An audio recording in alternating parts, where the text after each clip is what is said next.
بینەرانی ئازیزی تەلەڤیزیۆنی کۆمەڵە و بەرنامەی ژیانەوە ئەم کاتەوە هەموو کاتێکتان باش بۆ جارێکی دیکە لە بەرنمەیەکی دیگە لە مەجموعە بەرنمەکانی ژیانەوە میوانی ماڵەکانتانین.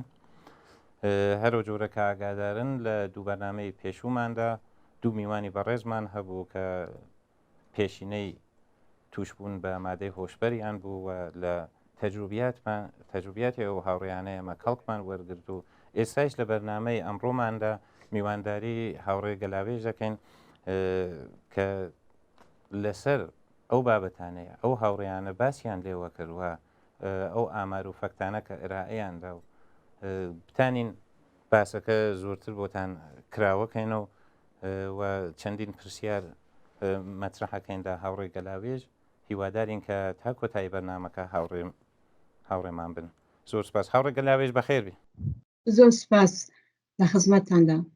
خزمەت دەمەیە. هاوڕێ گەلاوێژ ئەو دوو بەرنامەی پێشووتانە بینیوانیە؟ بەڵێ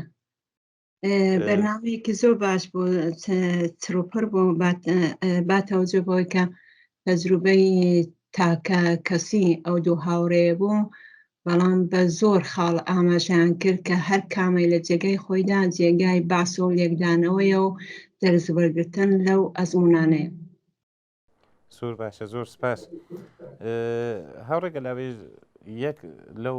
پرسیارانە کە مەدە نەزەرمانە ئەوەیە کە دانی لەو هاوڕێیانە ئشارەی بە هۆکارێک کرد کە هاندەری بوو بۆ ئەوەی کە هەنگاو هەڵبگرێ بۆ ئەوە ڕوو بە تەرکی مادەی هۆشبەر بڕوات. باسی لە کارەساتی زۆر دڵتەزێن کرد، مردنی منداڵێک لە ماڵێکدا. ئێوە نەزەر و ڕاتان لەسەر ئەو مەسەلە چییە کە ئایا واقعان ئەوانەی کەوا وەکو بیمارێمان ناویان لێ دەبین لزومە نیازیان بە ئاوا شتێک هەیە کە تەلەنگورێکیان لێبات کە حتمەن ئەو شتە موجود بێت کە و هەنگاوە هەڵبگرن؟ بەداخەوە جار و بارایە دەتوان بڵم زۆر جاریش وایە زۆر من بە تەجروبەی خۆم لە دەرەوە زۆر کەس لەوانەی کە تووشی ئەو نەخۆشی نەدەبن گرچی مەسەن کۆمەڵگا لێرە کە مەسئولیەتی هەیە لە مقابلەوانەدا داوەتیان دەکە بۆ کە یارمەتیان کە بۆ کە بچن بۆ کەمپەکانی تەرکی احتیاط خانەوادەیان کۆمەڵگیان دەکەن خەرجەکان سەر دەوڵەتە، بەڵام هەرمل نادەن پیان وایە کە هەر ئەو جە و هەوایی کەوان تێدان ئەو دنیا چووکەی کە ئەوان تێدان یا دیواری کەوان بە دەوری خۆیان داچێشاوە ئەوە باشترین ڕێگایە و هەردەبی بڕۆنە پێشێ بێخەبەر لەوەی کە ئەوانە چاڵەشیان هەڵقەندووە بە قوڵایی چەند سەد متر کە نەتەنیا هەر بۆ خۆیان تێدا نوقم دەبن، خانەوادەشیان تێدا نوقم دەبن، هەروەها کۆمەڵگار سەدەمەی لێ دەبینێ. زۆر جار بووە لێرە دەڵێن ئەو کەسانە تا سەریان وەبەر نەکەوێ خەوەریان نابێتەوە. ئەو نمونەی و هەڵێشمان باسی کرد دروست یعنی ئەینی ئەو شتە بوو. من هیچ شەکەم نییە لەوە کە هیچ خانەوادەیەک پێی خۆش نیە کە عەزیزێکی تووشی ئەو موسیبەتە و ئەو بەڵایە بێ وردە ینی چاوەدێری ئەوە بێ کە ژیان و جانی ئەو عەزیزەی قەترە قەترە دەچێتەوە و خەریکە نابود دەبێ. حەوڵیشیان حتمەنداوە کە کۆمەڵی بکەن و ئەوە کە شێوەکانیان چۆن بۆ دواتر دەتوانین باسی بکەین کە مەسەن ئێوایە بە شێوەی دروست، ئێوایە بە شێوەی تۆند، ئێوایە بە شێوەی زۆر غەڵەت حەوڵ دەدەن کە کۆمەڵی بکەن. بەڵام ئەو کەسە تا بۆ خۆی سەریەوە بەرنەکەوێت تەکان ناخوە، پێی وایە هەموو کەس ئیشتبا دەکا، هەموو کەس درۆ دەکا، غەیرێز خۆی ڕاز دەکا، غەیرەز زیندگی هەرەوەیە کە ئەو تێدا هەیە بێخەبەر لەوەی کە ئەوەی کە ئەو وەزیەتێکە ئەو تێدا نەتەنیا ژیان نییە بەڵکو مردنێکی تەدریجیە کە خۆی و بنەماڵەکەشی خەریکە تیاچێ. بەداخەوە ئەزمموی ئاوا زۆرن ئەو کەسانی کە جۆ ناگرن لە خۆباییە ینی باوەڕیان بە کەس نییە کۆمەک وەرناگرن قەتعەن تووشی ڕووداوی ئاوا دڵتەزێن دەبن. هەر ئەوەی کە ینی ئەگەر ئەو کەسانە و ئاگاهیان بێ و شیاریان بێ نابی چاوەڕوانی ئەوە بن کە ڕووداوێکی دڵتەزیان ڕوو بدە سەریان وەبەر بکەوێت جاوە خەبەر بێن جا تەکانت دەنە خۆیان جا ئاڵگۆڕێک لە وەزیەتی خۆیان و لە ژیانی خۆیاندا پێگەێنن. ئێمە وەزیفەمانە کە ئەو کەسانە وشیارکەینەوە ئاگایانکەینەوە کە هەتاگە بۆ یەک جاریش بۆ تەفەنونیش بێ کە پەنابەرم بۆ مادە هۆشبەرەکان ئیتر ئەوە مەترسیدارە ئەوە ژیانان دەخاتە مەترسیەوە یعنی ویان لێ دەکە کە قدرەتی تەسمیم و قدرەتی تەسمیمگیری بۆ خۆیان و بۆ ژیانیان و بۆ ئەو مەوادە لە دەستیان دەستێنێتەوە بەڵکو مەوادەکە ژیانی ئەوان هیدایەت دەکات. بەداخەوە زۆر جار وایە بەڵام ئەوە دەگەڕێتەوە سەر کۆمەلگا چەندە مەسئولیت هەڵدەگرێ و سەر ئاگاهی بنەماڵەکان و ئینسانەکان کە بەر لەوەی کە درەنگ بێ تەکانێک خۆن ئەو وەزیەتە بگۆڕن پێش بە ڕووداوی دڵتەزیان بگرن. زۆر سپاس. هەوڕێ گەلاوێژ هەرۆ جۆرە کە ئاماژەتان کرد شاید ئاوا لە نەزەریە بگرین کە 70-80% مێشکی ئەو کەسانە کە تووشی مادەی هۆشبەرن تەنها تەمەرکوزی لەسەر مادە هۆشبەرەکەیە، یعنی ئێمە بەعینە ئەیبینین ئەرۆ جۆرە و هاوڕێیانەیش کە باسییان کرد ئیتر سەرنجدانیان بۆ ژنیان نییە، بۆ مناڵیان نییە، بۆ کێش و گرفتەکانیان نییە، تەنانەت مشکلاتە تەحسیڵی و مەعیشەتی و خورد و خۆراکیان هەتا زۆر جار بۆ ئەوەی کە هەزینەی مەسرفەکەیان دابینکەن تەڵا دارایی پوڵێکە لەناو قولەکە مناڵەکەیانە ئەیبەن مەسرفیەکان. ئەبێ چی بکرێت چۆن ئەو فەردەم بۆ ئاوای لێتێ ئەو مادە بۆ چۆن تاو حەداتانە مێشکیان ئاوا دەرگیرکە؟ ئەوەڵەن خودی پەنابردن بۆ مادە هۆشبەرەکان چەندین هۆکاری هەیە. هۆکارەکانیان دەتوانێت فەردی بێ، خانەوادەگی بێ، کۆمەلگا بێ، بەتایبەت لە ئێران نەخشی دەوڵەت یەکجا زۆرە، یعنی ئەو هەر کەم لە هۆکارانە لە فاکتورانە بۆ خۆی بەحسی جیاوازی دەوێت لێکدانەوەی زۆری دەوێت. بەڵام ئەوەی کە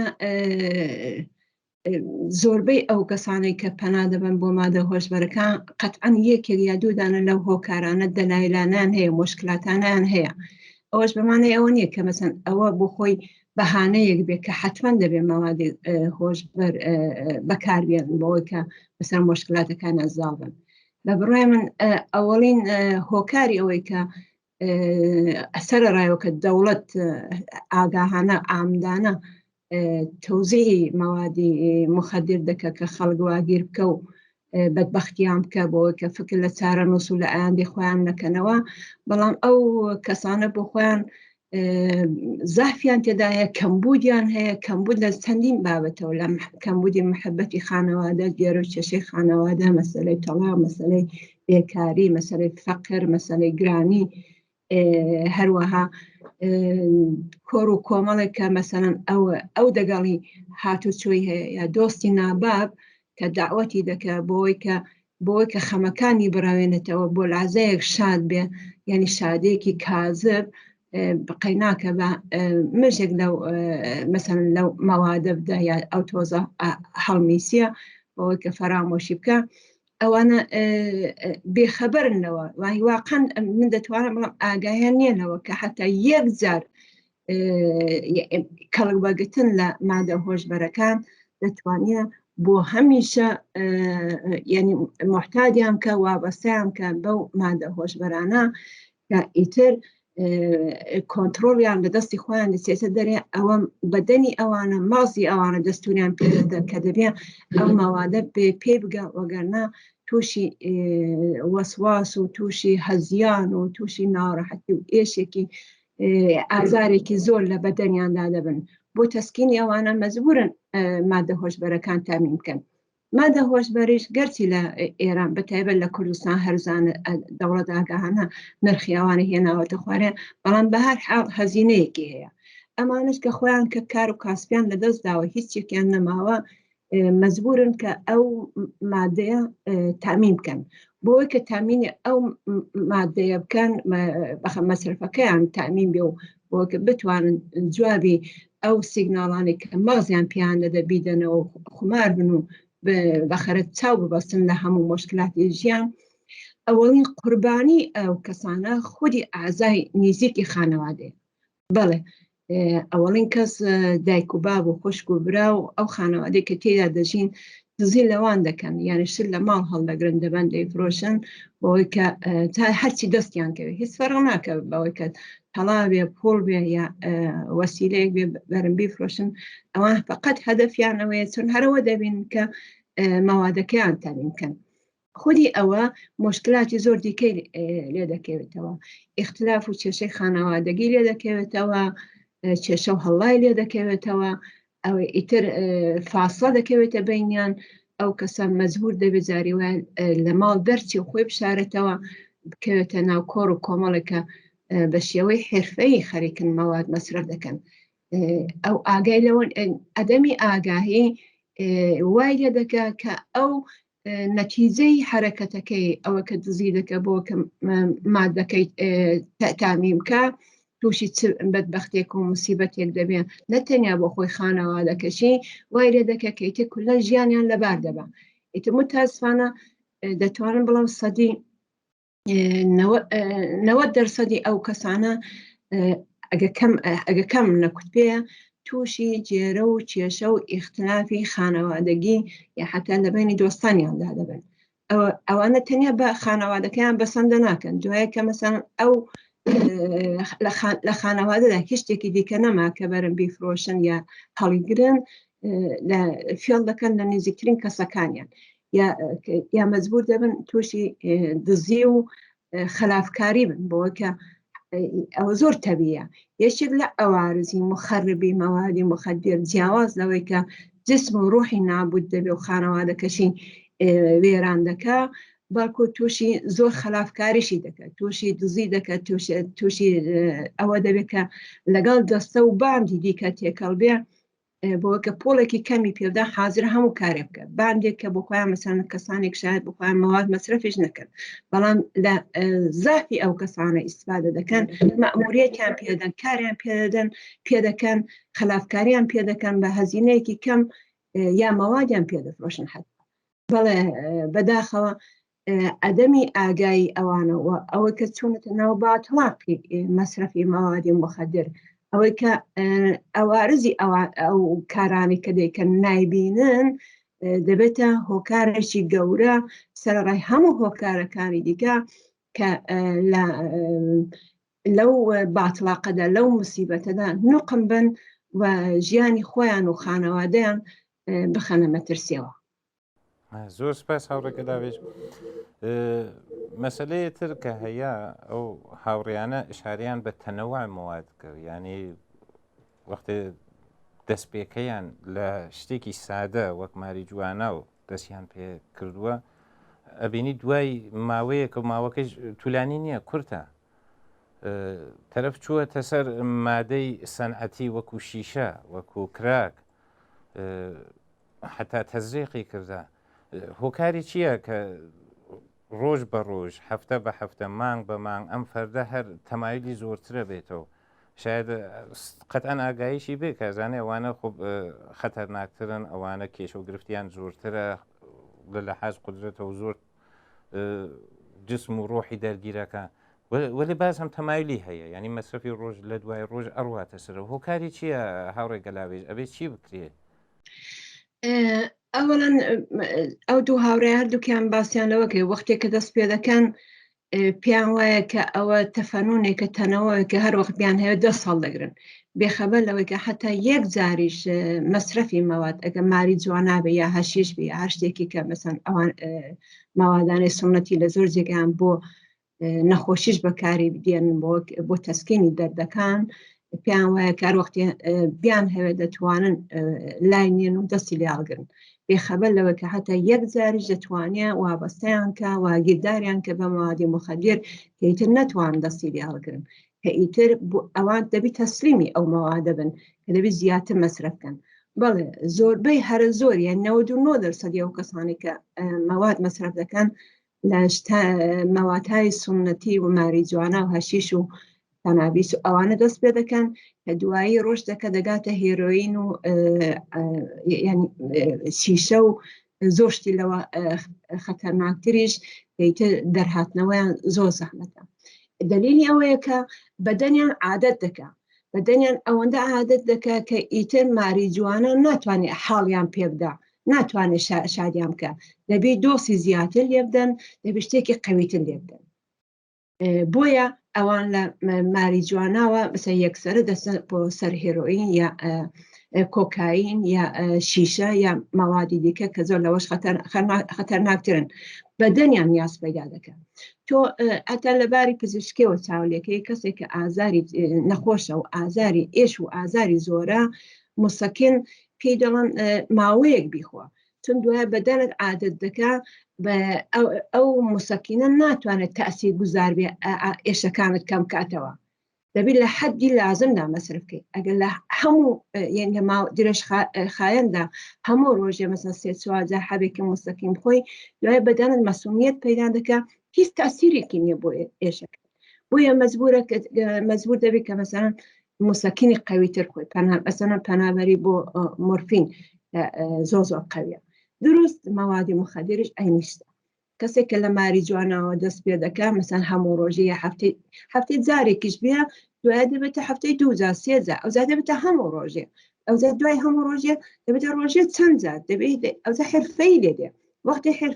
حرفەی بۆوە بەدەنی تەسکین پەیدا ناکە، یعنی ماسی دەستوری پێدا کە مەوادی قەویتر بەکاربێنە بۆ کە بتوانێ ئیحساس بکە کە ئاڵوگۆڕێک لە بەدەنی دا پێکاتوە، یا ئەگەر زۆر وەسواسە و یا ناڕەحەتی هەیە بۆ ماوەیەک مەسەڵەن بلاخەرە بەنەوەیەک دەڵا ئازار کەم دەکات، بەڵام دەیان خەوێنێت دەخەون. بۆیە ئەو کەسانە زۆرتر بە ڕۆژ دەخەون، بە شەو خەبەرن بۆی کە لە دووری خانەوادە دەزانێت هەموو کەس خەوتۆ ئەوانە دەتوانێت زۆرەوە مادە هەم پەیداکەن و هەم مەسرەفی بکەن، ڕۆژەکەی ئاگیان لە هیچ شتێک نییە لە غەیرەز ئەوەی کە تەسلیمی مادەکەیان بوونە. ئەوە زۆر مهمە ئاگایی بەوە پەیدا کە کۆمەلگا حتا خانەوادەکانیان منداڵەکانیان ئاگاکەنەوە لەوە، حتا بۆ تەنەوەیش بێگە پووکێکیش لێ بدەن ئەسەن لە ماریجوانە دەتوانێت ئیتر ئەوە وەکو تەڵەیەک بێ کە مادامالعومر ژیانی ئەو کەسە خەراکە ببێت بە مەواد بە معتاد و دوی مەواد کە و زیاد دەکا تا ئیتر بگرە مەرگ و میریش لە نێو ئەوانەدا زۆرە. ئەو کەسانێکی ئۆڤەردۆزەکان یعنی مەسەڵەن دۆزی زیاتر لێ دەدەن، دوایە باعیسی مەرگ و میریان دەبێ،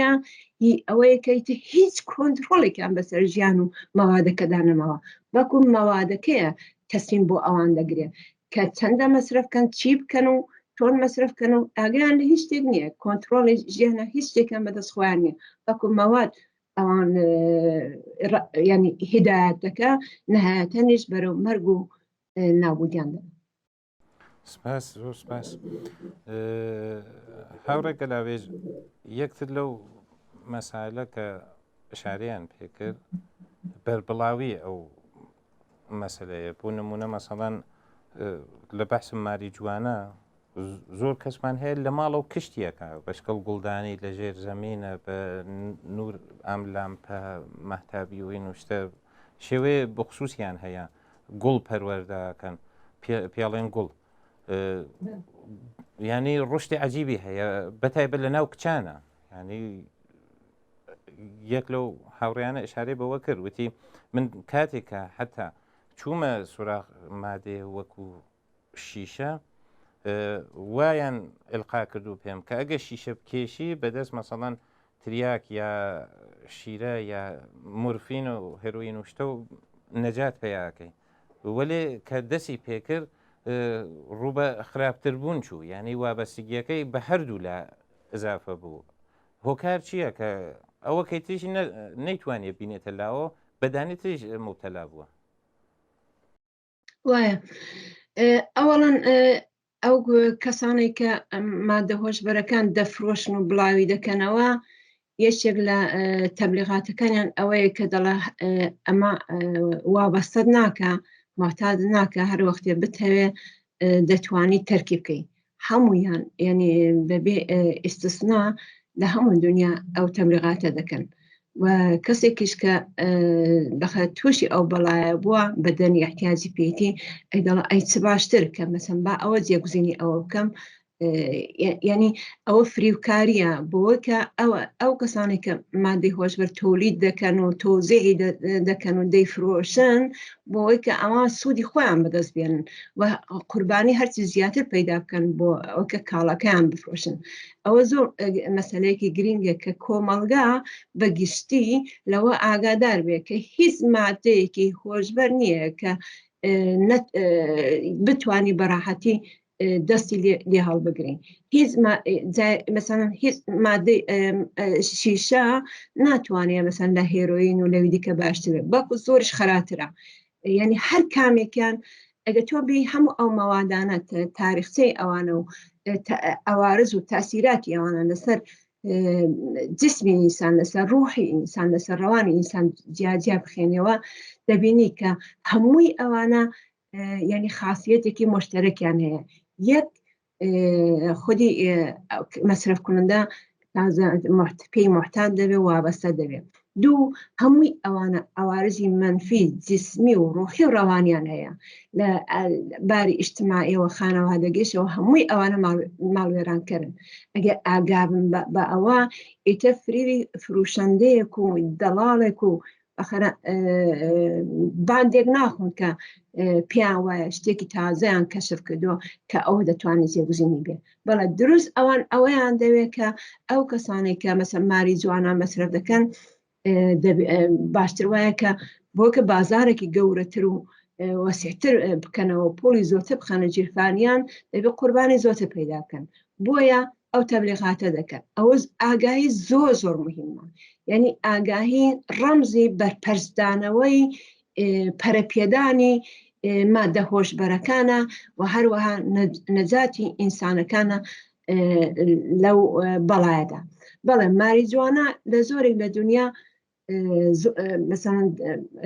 ئەتەن ئەفرادی شخصیش لە مەزرعەکانە دەیچێن و دەیفرۆشن. زۆر کەس بۆ مەصرفی خۆی لە ماڵدا مەسەن لە شوێنێکی تاریکدا چرایەکی بەرقی بۆ دەکەشێ و هێنا مەصرفی دەکە و گاهەن دەشی فرۆشی وردە خودی شار دەکە هەم ئەوە کە مەصرف دەکە وابەستگی ئەو احتیاجی ئەو حتمی دەکا لەلایەک شەوشان دەگە پۆڵێک بەدەست بێنە ئەوە هانی دەدەکەیتر زیاتر بچێتە ئەو باتڵاقە و ئیترنێتە دەرێ لە ماری جواناوە پەنا دەبە بۆ مادەکانی دیکە کە زۆر وەکو هێرۆین و وەکو شیشە و وەکو کۆکاین و ماوادی دیکە کە زۆر خەتەر ناکەن. بەڵێ بەداخەوە هەم بازارەکەی گەرمە هەم بەتایبەت لە ئێران کە دەوڵەت بانی خودی سوپای پاسداران لە زۆرێک لە ئوستانەکانی جنوب لە ئێران بۆ خۆی ماری جوانای چاندۆ مثلا بە هەزاران هێکتار ماری جوانە دەچێن و تۆلیدی دەکە و دەیفرۆشی هەر لە ئێران و بگە سادری دەکە بۆ ئەوروپا و دەرەوەش. یعنی زۆر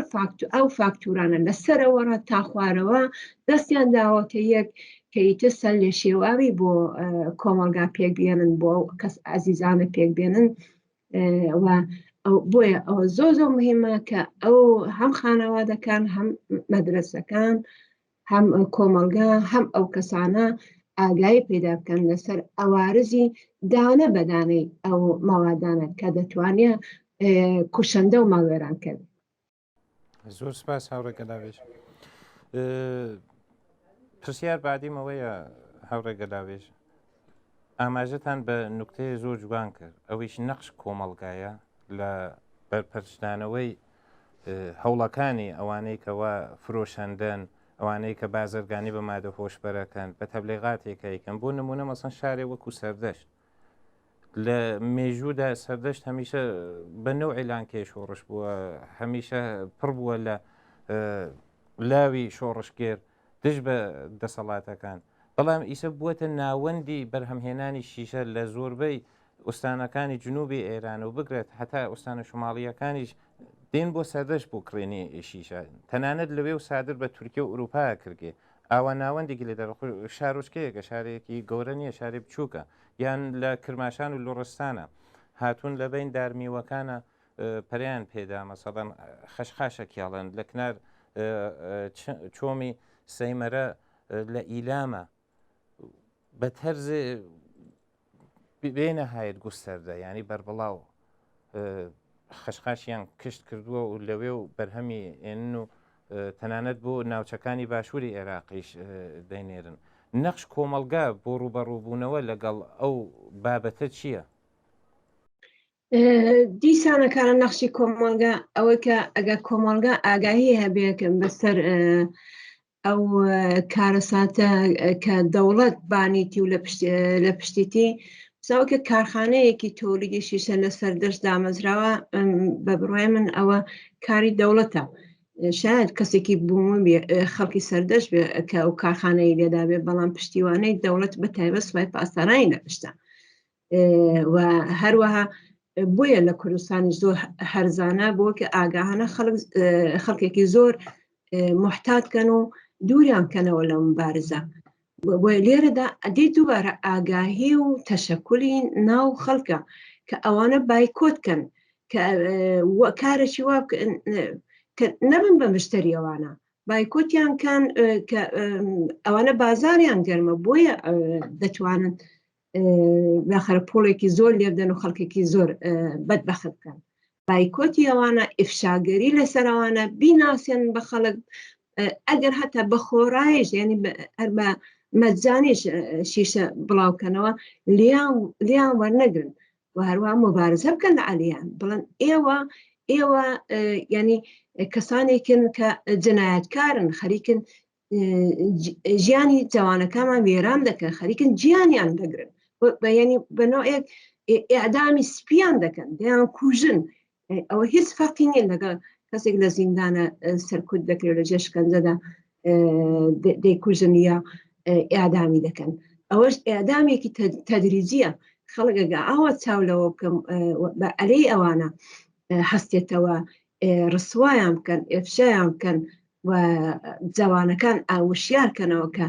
نەبن بە مشتری ئەوانە بەکو حتا ئەگەر بە مەجانیش میاندەنی لیان وەرنەگرن ئەوە دەتوانێت تاسیراتی خۆی بێ.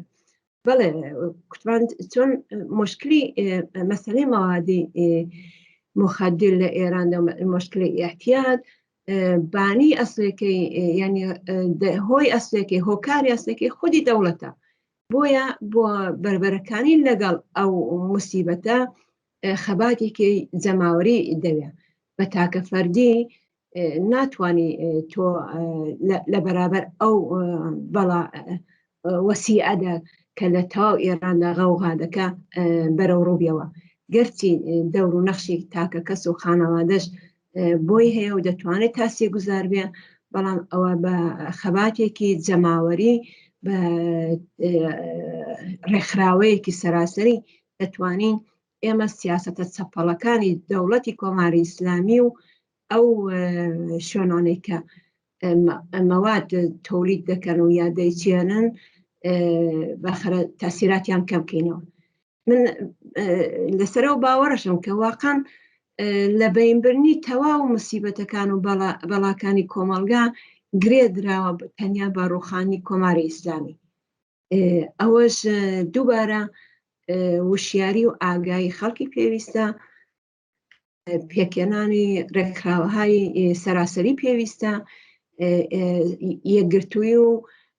هەمبەستگی و حەمایەتی تەواو خەڵکی پێویستە کە ئەوەش تەنیا بە کاری ئاگاگەرانە و وشیارانە دەکرێت. بۆیە من پێم وایە بۆ مبارزە لەگەڵ ئەو موسیبەتەش دیسانەکانە دەور و نەخشی کەسانی پێشرە و فعال زۆر دەتوانێت کاریگەری هەبێ و ئەوان مەسەلەی ئیحتیاط بە مەسەلەیەکی تاکە فەردی و یا خانەوادەیەک نەزانن بەکو